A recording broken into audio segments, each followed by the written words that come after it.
Building cosplay armor from pepakura templates is like trying to fit cardboard around your body and hoping for the best. There's a better way. 3D modeling software that actually understands dimensions and symmetry. For hard surface pieces like helmets and chest plates, Fusion 360 is still king in 2026.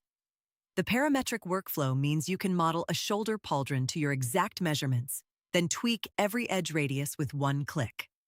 The free personal license covers most cosplayers, though Autodesk's verification process got stricter this year. If you're sculpting organic shapes, scales, fabric wrinkles, character-accurate masks, Blender gives you professional sculpting tools for free. It's got a learning curve, but the cosplay community shares thousands of blend files to learn from. Need something simpler? Tinkercad runs in your browser and excels at quick STL edits and remixes.